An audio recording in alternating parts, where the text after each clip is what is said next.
Hey, what up, everybody? Stephen Breach coming to you. I uploaded a video after I came out of the gym.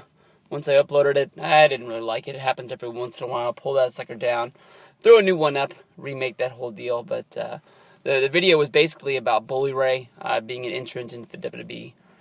Royal Rumble coming up in 2015. You know that when the news broke about the Philadelphia Rumble, at first it was going to be a 40-man Rumble, and I don't know if WWE is realizing that they don't have that many guys under contract. It'd be hard to bring in that many surprise guys.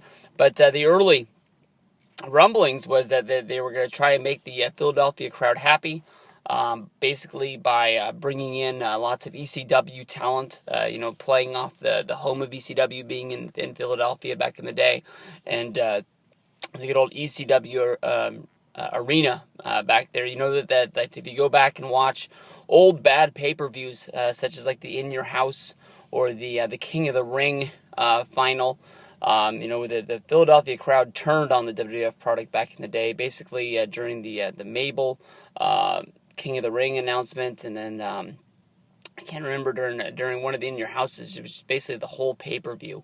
They were just booing the hell out of it. They weren't getting down with the product at all. And honestly, by watching those pay-per-views, there was a good reason for those fans to boo against it, because they were seeing better wrestling at the arena week in and week out than they were seeing by WWF bringing the circus to town with this whole deal.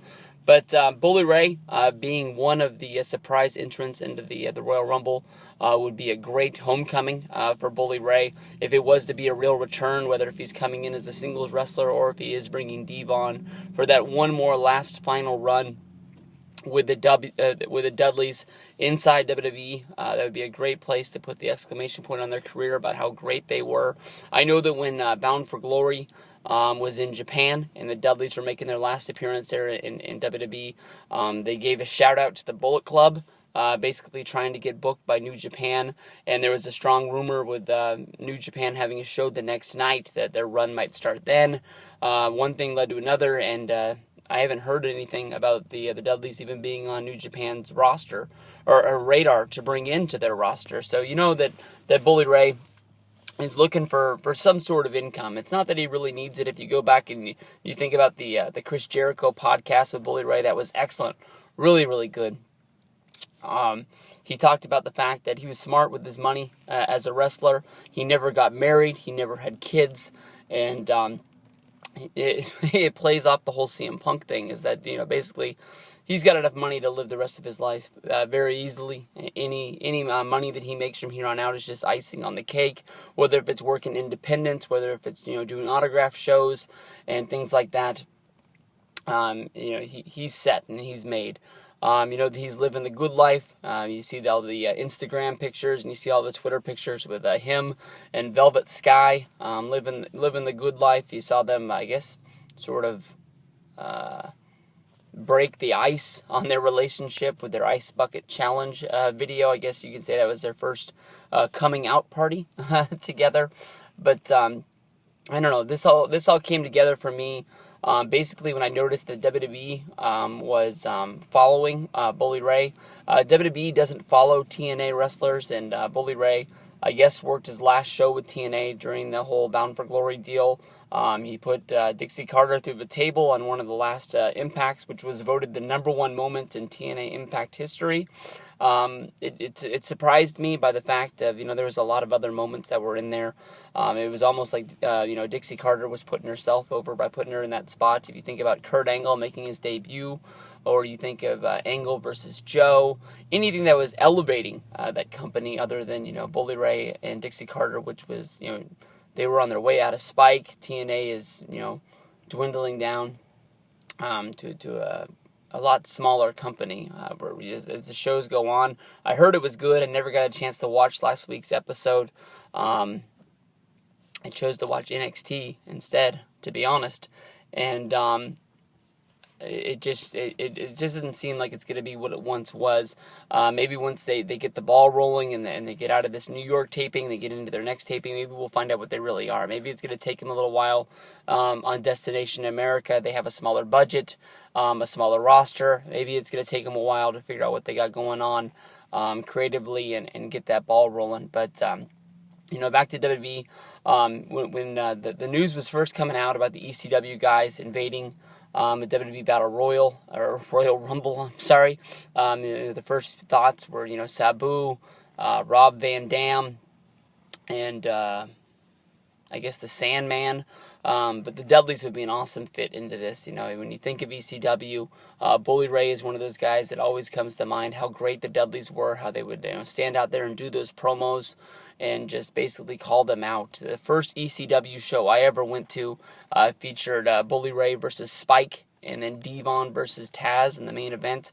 And I'll never forget those Dudley Boys promos. They came out there and they challenged anybody in that Gwinnett Civic Center.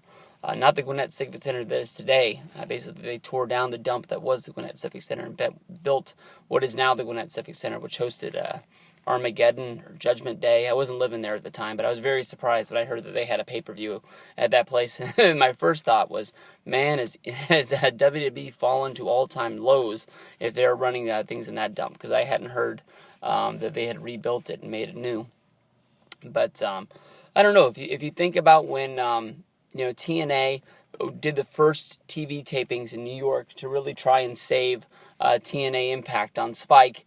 They did the radio blitz where they said MVP, Samoa Joe, Bully Ray, just about anybody that could get airtime on any radio station or television station, whether it was Fox News or TMZ or anything like that. If you think about the Bully Ray interviews that he was doing, it was almost Hulk Hogan-esque. If you think about all the Hulk Hogan interviews that he did when he would go out to try and promote TNA, to get people to go to the shows and try and sell tickets, he was always talking about WWE. He was always talking about WrestleMania 3. He was never really talking about the TNA product that they had then.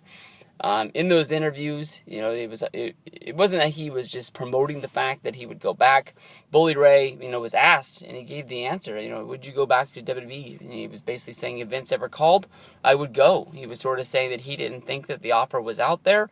I don't know if that was a wink-wink to Vince and Triple H to pick up the phone, that his contract was ending, and seeing what they were doing from there. But you would think that with all the announcements, whether if it's Kurt Angle, Jesse Goddard's, or just about any of the other names that you've seen, Spike is not Spike, I apologize, TNA has been able to re-sign. You think that Bully Ray would be at the top of that list, but maybe he's not willing to take a contract cut. Maybe he knows that he can work those independents and he can make the autograph money on the side and still be making as much. Everybody's well known about AJ Styles turning down the TNA deal, going over wrestling for New Japan, wrestling various independents throughout the United States and doing autograph signings, and he's doing well more than the TNA money that he was getting before. Plus, if you're a TNA guy, you sign your deal and you get paid per date. And then you have to get all of your independents, booked through the company. And if you're independent, you do what you want, you work when you want to, and you get paid what you think you're worth. So it makes sense to me. So this is for me, wishing that Bully Ray is in the Royal Rumble. I think it's a done deal if WWE's following him and retweeting his thoughts on the Macho Man. And if you noticed that on Monday, I noticed it on the WWE Universe account when they were going through and retweeting a lot of people. I don't think that if MVP or if Bobby Lashley were to say something positive about Macho Man going to the Hall of Fame, I don't think that it would be retweeted.